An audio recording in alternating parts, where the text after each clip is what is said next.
નમસ્કાર મિત્રો, હું બિપિન સર નિહાલ એજ્યુકેશનમાં આપનું સ્વાગત કરું છું. મિત્રો, આજે આપણે ગણિતના દાખલાનો કેવી રીતે મહાવરો કરવો તે જોઈશું. તો ચાલો મિત્રો જોઈએ ગણિતના દાખલાનો કેવી રીતે મહાવરો કરવો. જેમાં ધોરણ 10 વિષય ગણિત, પ્રકરણ દ્વિચલ સુરેખ સમીકરણ અને રીત, આદેશની રીતથી કેવી રીતે ઉકેલ મેળવી શકાય તે જોઈએ. સૌપ્રથમ તો નીચે આપેલા સુરેખ સમીકરણનો ઉકેલ આપણે આદેશની રીતે મેળવીશું. તો આપણી પાસે રકમ છે x + y = 7, 3x - y = 1. હવે આ દાખલો આપણે કેવી રીતે ગણીએ ચાલો તે જોઈએ.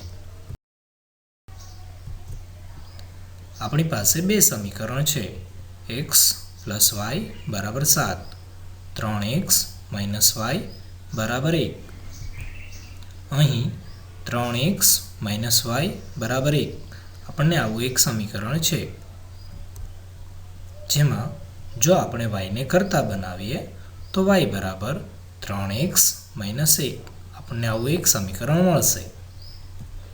હવે yની કિંમત બીજા સમીકરણ એટલે કે x + y = 7 માં મૂકતા તો આપણી પાસે જે સમીકરણ છે x + y = 7 તેમાં yની જગ્યાએ આપણે 3x - 1 મૂકીશું. તો આપણને સમીકરણ મળશે x + કૌંસની અંદર 3x - 1 = 7.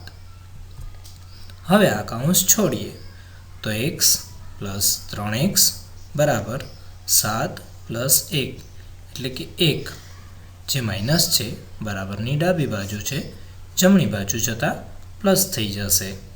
હવે સજાતીય પદોનો સરવાળો કરીએ તો 4x = 8 મળશે.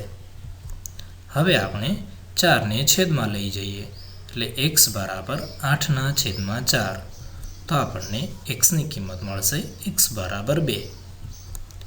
હવે સમીકરણ 1માં x = 2 મૂકતા તો આપણી પાસે y = 3x - 1 છે, જ્યાં xને સ્થાને આપણે 2 મૂકીશું.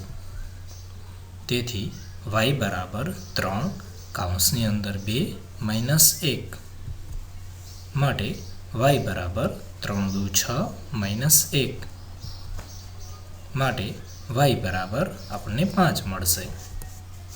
આમ x અને y બરાબર 2 અને 5 એ આપેલ સુરેખ સમીકરણ યુગ્મનો ઉકેલ છે.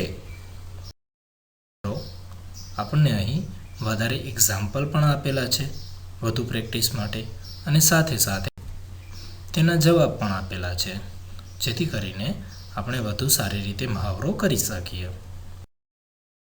મિત્રો, વધારે માહિતી માટે મેં તૈયાર કરેલ YouTube ચેનલ છે જેનું નામ છે નિહાલ એજ્યુકેશન અપની દુનિયા, તે આપ સબસ્ક્રાઈબ કરી શકો છો.